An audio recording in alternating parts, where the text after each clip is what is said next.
പൊതു പ്രാധാന്യമർഹിക്കുന്നതും അടിയന്തര സ്വഭാവത്തോടു കൂടിയതുമായ ഒരു പ്രശ്നം സഭാ നടപടികൾ നിർത്തിവെച്ച് ചർച്ച ചെയ്ത് സഭ പിരിയണമെന്നാവശ്യപ്പെട്ടുകൊണ്ട് അംഗങ്ങൾക്ക് നോട്ടീസ് നൽകാവുന്നതാണ്. ഇപ്രകാരം നൽകുന്ന നോട്ടീസിനെ അടിയന്തര പ്രമേയ നോട്ടീസ് എന്നും പറയും. ഗവൺമെന്റിനെ സെൻഷ്വർ ചെയ്യുവാനുള്ള മൂർച്ചയേറിയ ഒരായുധമായാണ് അടിയന്തര പ്രമേയത്തെ ഉപയോഗിക്കുന്നത്. പ്രതിപക്ഷമാണ് ഇക്കാര്യത്തിനുള്ള നോട്ടീസ് നൽകുന്നത്.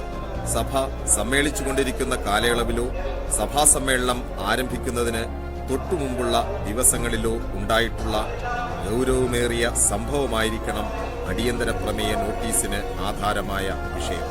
ഇതിനുള്ള നോട്ടീസ് പ്രമേയം അവതരിപ്പിക്കാൻ ആഗ്രഹിക്കുന്ന ദിവസം സഭാ സമ്മേളനം ആരംഭിക്കുന്നതിന് മുമ്പ് സ്പീക്കർക്കും ബന്ധപ്പെട്ട മന്ത്രിക്കും നൽകേണ്ടതാണ്.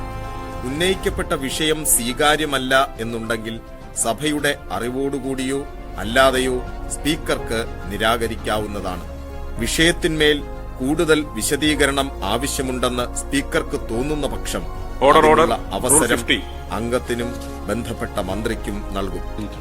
രണ്ടുപേരുടെയും വാദപ്രതിവാദങ്ങൾ കേട്ടതിനു ശേഷം സ്പീക്കർ അടിയന്തര പ്രമേയത്തിനുള്ള അവതരണാനുമതി നിഷേധിക്കുകയോ പ്രശ്നത്തിന്റെ ഗൗരവവും അടിയന്തര പ്രാധാന്യവും കണക്കിലെടുത്ത് അനുമതി നൽകുകയോ ചെയ്യും.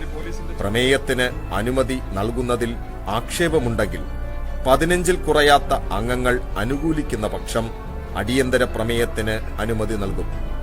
അനുമതി ലഭിച്ചാൽ സഭ ഇപ്പോൾ നിർത്തിവെക്കുന്നു എന്ന പ്രമേയം ഉച്ചയ്ക്ക് 1 മണിക്കോ സ്പീക്കർ നിർദ്ദേശിക്കുന്ന അതിനു മുമ്പുള്ള സമയത്തോ പരിഗണനയ്ക്കെടുക്കുന്നതാണ്. മതിയായ ചർച്ച നടന്നു എന്ന് സ്പീക്കർക്ക് ബോധ്യപ്പെട്ടു കഴിഞ്ഞാൽ ഉച്ചയ്ക്ക് ശേഷം 3 മണിക്കോ അഥവാ ചർച്ച ആരംഭിച്ച ശേഷം 2 മണിക്കൂർ കഴിഞ്ഞോ പ്രമേയം സഭയുടെ വോട്ടിനിടുന്നതുമാണ്.